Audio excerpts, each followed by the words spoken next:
subscribe, share.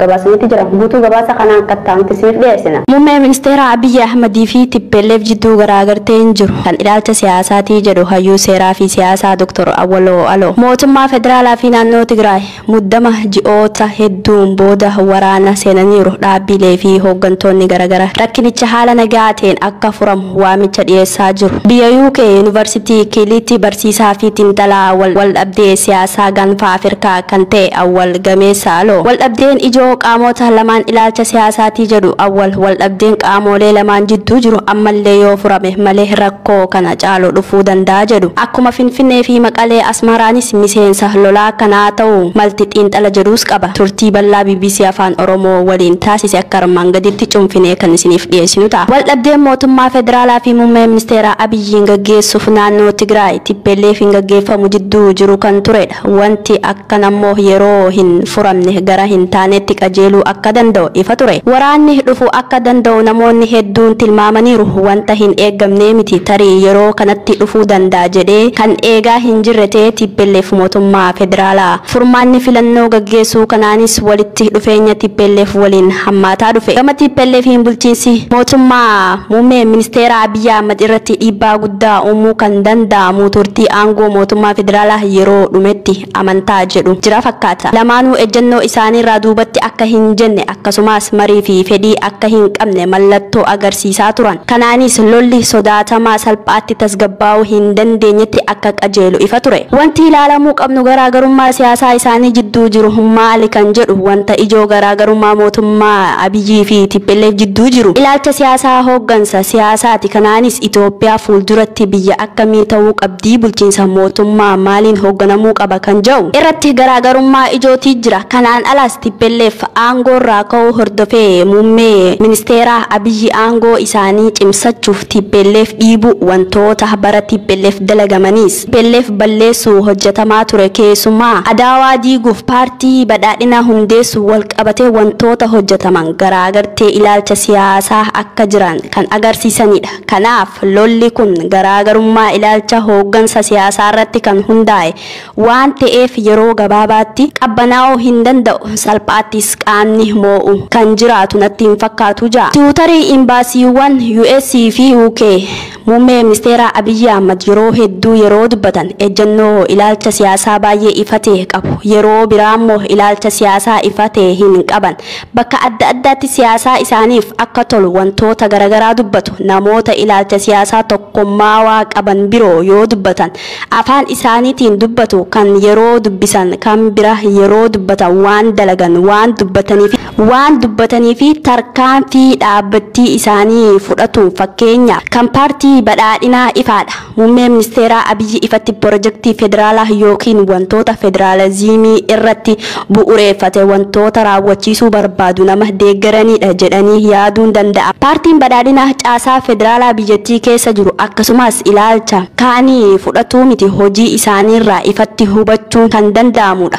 Caasaa federaalaa osoo hin taane hamma tokko caasaa siyaasaa kan ifatti dubbachuu baatanis Tippelleef waliin turuun isaanii ifaadha. Sirna dabre yeroo qeeqan gama siyaasaa Tippelleef qeequun uummata Itoophiyaa hedduu biratti fudhatama waan qabuuf ammoo morkattoota isaanii Tippelleef ta'eef wanti ammoo hojjetamaa hojii siyaasaa dhaaba san badhaadheessu hadheessuudha jaa. Wanti ijoo akkaataa paartii badhaadhinaa itti caaseeffame paartiin badhaadhinaa sagantaa siyaasaa raawwachuuf hojii siyaasaa hojjetamedha. Isaan ala agarsiistuu fiduu hin barbaachisan waltajjii garagaraatti waan dubbatan fiduu danda'ama. Garuu agarsiistuu ijoo akkaataa paartiin ittiin hundaa'edha. Wanti lafarratti mul'atu caasaa dhaabni jaarmee mootummaa ifatti hooggansa tokkummaawaadhaan ilaalcha siyaasaa ifa ta'e qabaachuu baatus wanti mul'atu tokkummaawaadhaa jaa. Daa'ima haadhaa fi abbaa tokkoo fi akaakayyuu wajjin waajjiratti hidhamte hidhamtoota siyaasaa Oromoo ta'an 509 magaalaa xinnoo tokko keessatti abbaa alangaa federaalaatiin himatamni isaan irratti banameeti jira. Guutuu gabaasa kanaa lalisaa sabaa akka ta'antu isiniif dhiyeessa. Daa'ima haadhaa fi abbaa akkoo fi akaakayyuu wajjin hidhamte hidhamtoota siyaasaa Oromoo ta'an 509 magaalaa xinnoo tokko keessa abbaa alangaa federaalaatiin himataman. Magaalaan dheeraa magaalaa seena qabeettiidha. Magaalaa gaafa dukkanaa ilmaan Oromoo ijatti banatan turte. Har'a magaalaa gocha gara jabummaa fi gidiraa taatee jirti. Magaalaa dheeraa qofa irraa galmee 12 namoota 509 irratti manni murtii waliigalaa Oromiyaa dhaddacha dhaabbii bahaatti himannoon dhiyaatee jira. Kana keessa kan maatii tokko adda Siifan Jibriil daa'ima waggaa 2ti. Haadha isii Arsii Kadir waliin mana hidhaa godina Shawaa bahaa jirti. Abbaan warraa Arsii Kadir obbo Jibriil mana hidhaa magaalaa dheeraa jira. Akkoon Siifan Jibriil haati Arsii Kadir Makkoo Abdul Wahaabii fi akaakayyuun Siifan abbaan Arsii fi abbaan warraa Makkoo Abdul Wahaabii obbo Kadir Haji Gannaas hidhamanii mana hidhaa godina Shawaa bahaa jiru. Maatii guutuu qehee fi hadiyyoomsanii yakka lola walirratti keessatti fedhiin hirmaatuutiin himatamanii mana sirreessaa jiru. Namoota 509 magaalaa xinnoo san keessaa galmeeleen 12 irratti himatamanii jiru. Artistii Jaafar Yusuf waraana mootummaatiin magaalaa Finfinnee irraa qabamee waajjira magaalaa Finfinnee magaalaa Burraayyoo keessatti argamutti hidhamee jiraachuu akka waa'ee gabaasuun keenya ni yaadatama.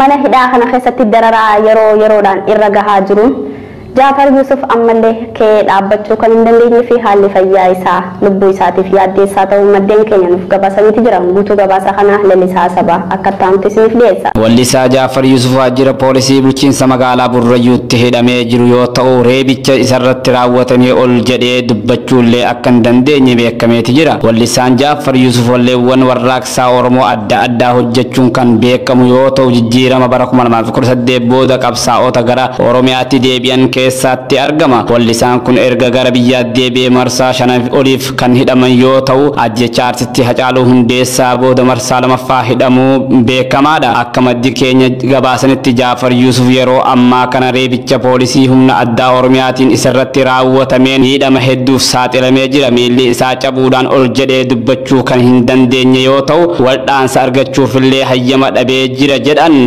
namoonni Jaafar dubbisuuf dhaqan keessaa namoonni 7 ol Burraayyuutti hidhamaniiti jiru. Kan jechuun hiriyaansaa Jaafar Yusuf yeroo ammaa kana haala yaaddeessaa keessa waan jiruuf mana murtiittillee akka hin dhiyaatin maddeen keenya gabaasaniiti jiru. Muudamni haaraan Itoophiyaa keessatti guyyaa irraan tanaa gaggeeffamee jiraachuun dhagahameeti jira. Addunyaa Shaafii guutuu gabaasa kana akka ta'amtu isiniif dhiyeessiti. Itoophiyaa keessatti ministeerri muummee Itoophiyaa Abiyyi Ahmad kololeessa 25 irraa kaasee hojiirra ooluu kennaneeru. Namoonni muudamanis takkaffaa ministeerri muummee itti aanaa Dammaqaa Mokonnon ministeerri dhimma alaa, lammaffaan jeneraal Birhaanuu Juulaa itti shuumii waliigalaa humna waraanaa, sadaffaan leetinaal jeneraal Abbabaa Taaddasaa itti shuumii waliigalaa itti aanaa, afuraffaan pirezidaantii naannoo Amaaraa kan turan obbo Tamasgaay Xurunaa, Daayirikteera olaanaa tajaajila nageenyaa fi tikaa biyyoolessaa, shanaffaan komishinara Dammalash jeneraal Mikaa'el komishinara komishinii poolisii federaalaa ta'uun muudamaniiru. Itoophiyaatti barnootni jalqabamuuf ture yeroo hin murtoofnetti dabarfamee jiraachuun dhagahameeti jira. Gabaasa guutuu kanaa ammallee Duniyaa Shaamii akka ta'amtu isiniif dhiyeessiti. Itoophiyaatti barnootni jalqabamuuf ture yeroo hin murtoofneef dabarfame. Bulchiinsa magaalaa Finfinneetti manneen barnootaa onkololeessa 30 bara 2013 jalqabsiisuuf sagantaan bahee ture. Yeroo hin murtoofneef dabarfamuu isaa biiroon barnootaa Finfinnee beeksisee jira. Gama kana eebbifaman gara Mooraalee Yuunivarsiitiitti barachaa turanitti akka deebi'an barnoota jalqabaniif waamicha godhamee fi ture. Yeroof akka dhaabbatu ministeerri saayinsii fi dhaabbilee barnoota olaanaa hubachiisee jira. Ilmaan Oromoo guutuu Oromiyaa keessatti guyyaa guyyaan hidhamuun ammallee akkuma itti fufetti jira. Shamarree Meetii Milkoo guyyaa irraan tanaa waraana mootummaatiin bakka jireenya isiitii ukkaanfamtee fuudhamuu maddeen keenya nuuf gabaasaniiti jiran. Erga artist Hacaaluu Hundeessaan ajjeefamee hokkarri guutuu Oromiyaa keessatti dhiyeen ilmaan Oromoo ajjechaa fi hidhaaf saaxilamuu akka waa'ee gabaasuun keenya ni yaadatama.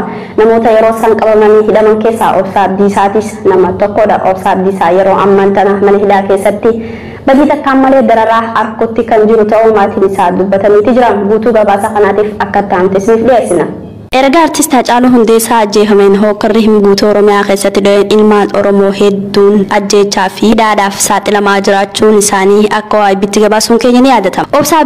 Obsaa Abdiisaatis namoota gaafa san keessaa hidhaman keessaa nama tokkodha. Abbaan isaa yeroo ammaan tana ilmi koo badii hin qabu. Oromoo ta'uu qofaaf rakkina argaa jira, yeroon barnootaa gahee jira, ilma kiyyaaf sagalee tahaa jechuudha miidiyaalee hedduudhaaf dhaamsa ergeeti jira. Obsaa Abdiisaa calaqqee qeerroo Oromooti. Barataa Yuunivarsiitii Finfinnee barataa muummee saayinsii fi siyaasaati. Umrii osoo hin daangeessin ilma qaroo fagootti waa hubatuu fi abdii hegeree biyyaa ta'edha. Obsaan ifatti miseensa ABO'tii miti, hooggansa ABO keessaas hin jiru. Garuu hooggantoota ABO wajjin himatame galmee isaarraa akka dhageenyetti mana hidhaa keessatti turtii ji'ootaaf dararamaa jira. Haqni jiru hooggantoota ABO illee badii tokko malee ilaalcha siyaasaa isaaniitiif qofa mana hidhaa ji'oota hedduuf dararamaa jiraachuu isaanii akka waayibbitti gabaasuun keenya ni yaadatama. Abbaan Obsaas har'a miira aarii fi xiqiidhaan akkas jedhee dhaammateeti jira. Mucaan kiyya barataadha, mucaa reefu ol guddataa jirudha.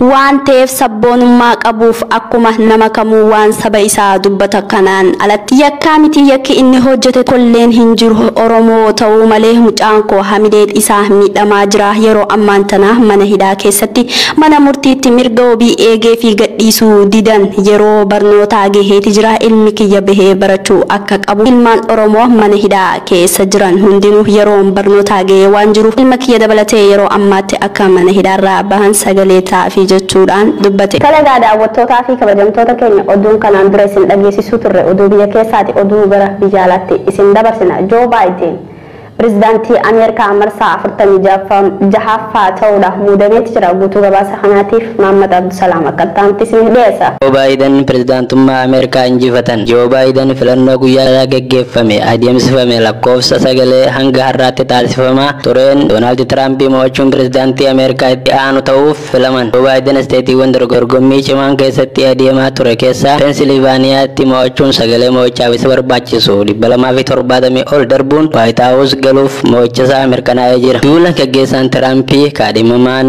isaanii bu'aa filannichaa fudhachuuf karoora hin qabu jedhan. Bu'aan filannoo kunis bara 1990 as Tiraampii pirezidaantii Ameerikaa bara filannoo tokkicha qofa biyya hoogganee isa taasiseera. Joo Baayiden battala injifachuun isaanii ibsametti yaadi tiwutarii irratti barreessaniin kabajaatu natti dhaga'ama haa jedhan. Ameerikaa biyya keenya guddoo kana kan dursu na filachuu keessaniif kabajaatu natti dhaga'ama. Hojiin nu eeggatu jabaa ta'us pirezidaantii Ameerikaanotaa hunda ta'uuf waadaan isiniif gala. Yoo na filattanis na filachuu baattanis amantaa narra keessan naan eega. Pirezidaantii itti aantuu ta'anii filamuun dubartii jalqabaa kan ta'an Kaamalaa Haaris filannichi waa'ee Ameerikaatii jedhan. Filannoon kun dhimma koo yookaan Joo Baayiden irraa hedduu darbuni waa'ee lubbuu Ameerikaa fi sanaa oliif hayyamummaa qabnu agarsiisaa jedhan. Hojii guddaatu nu eeggata ammas haa eegalluu jedhan. Filannoon ammaa kunis erga 19 duwwaa as kan filattoonni baay'een irratti hirmaatan jedhameera. Baayiden hanga ammaatti sagalee miliyoona 73 kan argatan yoo ta'u kunis pirezidaantii Ameerikaa sagalee olaanaa argata taasiseera. Pirezidaantii Tiraamp osoo lakkoofsa sagalee hin xumuramin dura akka